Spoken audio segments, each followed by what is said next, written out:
So as of today, the Afghan Taliban and Pakistan have restarted their negotiations. So this would be the third round of negotiations that they've had. Just to give you a bit of background, there were some attacks launched by Pakistan over the past 2 weeks ago, roughly about 2 weeks ago, and they were in response to continued TTP attacks on Pakistani military personnel, but also generally within Pakistan. And this was really the start of a completely different approach that Pakistan has had to the Afghan Taliban, who were initially lauded and brought in. And this was a policy that Pakistan kind of was hinting at for the past 20 years to the Americans, that there is no solution without the Afghan Taliban being part of it in Afghanistan. Now what's happened is that they've come in and they have rather sided with an entity, the TTP, which is hostile to Pakistan as a state.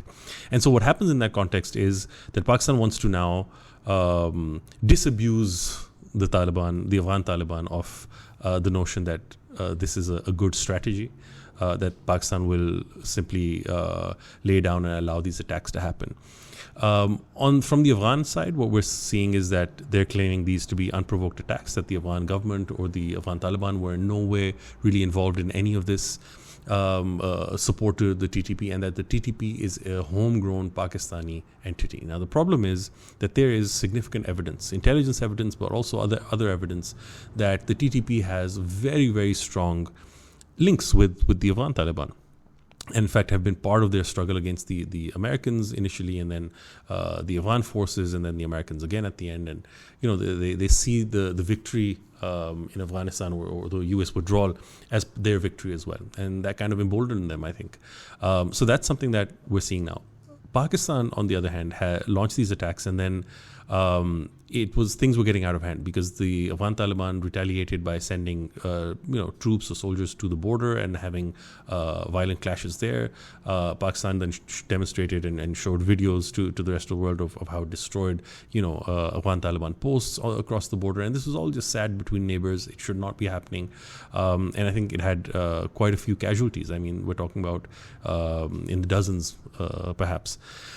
What we're seeing and what we need to see is some resolution. The problem is Pakistan's demands for some reason seem to be falling on deaf ears, because the Afghan Taliban do not want to budge from the position that they are in any way harboring, or that the TTP in any way even exists on Afghan soil. They want to stick to their guns and say that no, that this is something completely homegrown, that the Afghan Taliban do not have any control, and that this is Pakistan's problem really.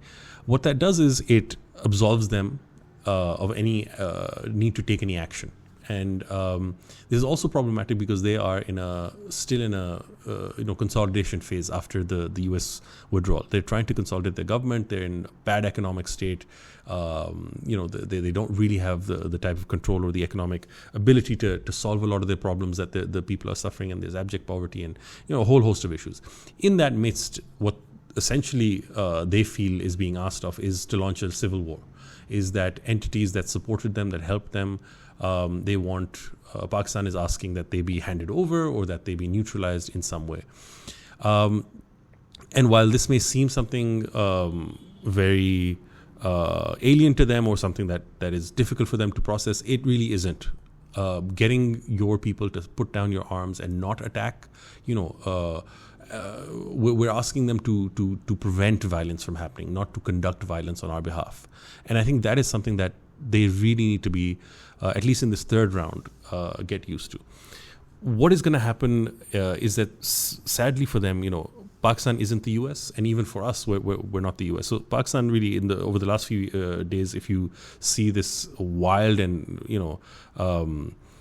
a crazed statement by the defense minister, Khwaja Asif, where he says that we will, and this is when the second round of negotiations broke down, he said we will obliterate the Afghan Taliban and whatnot. And then if you go and see the open source OSINT warriors that Pakistan deploys, these boys have gone into these fantastical discussions of we will bomb their city centers, then they'll withdraw to the mountains, and then we'll cut off their links to the. I mean, we've heard this before. This was the American strategy for 20 years, right? And now Pakistan thinks that it's going to be able to do this more successfully than the Americans.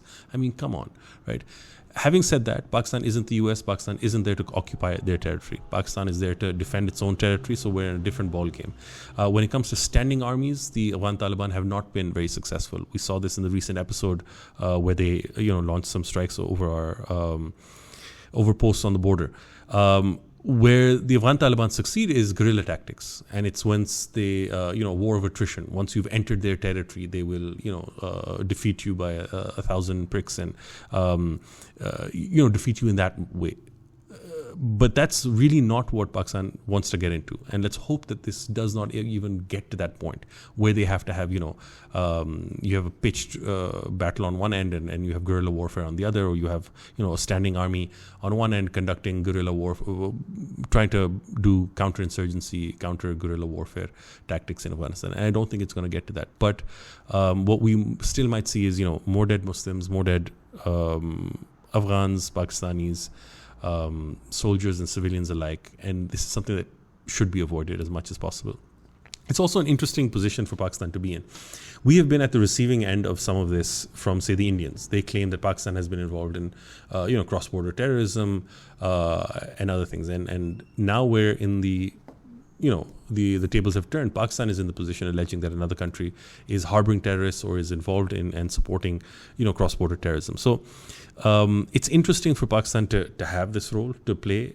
It also, from a foreign policy and from an international law perspective, is very difficult, because if we violate certain international law norms in our pursuit of, say, the TTP or in in trying to root them out. So if we pursue certain strategies to target the TTP or to take them out, those are the same precedents that we then set and allow India to take in our with regards to Pakistan. Because then how can you object on one hand while doing the same actions elsewhere? So I think from that perspective, concepts such as sovereignty, territorial integrity, which are enshrined in the UN Charter, which say that you can't violate another country's territorial integrity unless it is based in self-defense against an armed attack that has been launched against you. So we have to really see if we're now, after all these years, agreeing to the Western US and Israeli and Indian perception of what an armed attack is, and that militants and non-state actors can launch such attacks against the terrorists. So there's a lot of complication there as well from a legal perspective, but in the end, it is two countries who have generally had good relations and who till quite recently were each other's allies. I mean, we're talking this deterioration really happening over the past year or so. Are there questions on the way that Pakistan has conducted itself over the last year and a half, 2 years with its Afghan policy? There certainly are. The way I think we've treated Afghan refugees in Pakistan needs another look, and certainly a revision of how that's done. We are losing a lot of the goodwill that we created over the past, several decades by hosting and housing Pakistanis. These could have been, had we played our cards right, an asset for us. But what we've seen and what we continue to see is, whether it's a cricket match or something like that, Afghans really don't like Pakistanis. They don't like the Pakistan cricket team. They don't like Pakistanis in general, unfortunately. And of course, there are numerous exceptions to this. I'm generalizing, and I shouldn't. But we've seen that generally this has been the case. Having said that, I think there's a lot of scope for cooperation. We kind of have to cooperate. There's no other option that's available to us, right?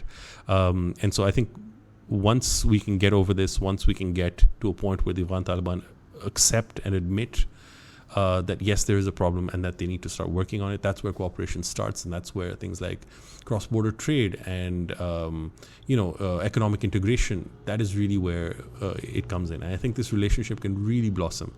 And for Pakistan, for our security, we have to give it our best shot, because we can't live in an environment where we have hostile neighbors to our east, a hostile neighbor to our west, and then to our southwest we have a neighbor that we really can't trust, because jab mood hota hai to they can fire missiles at Pakistan.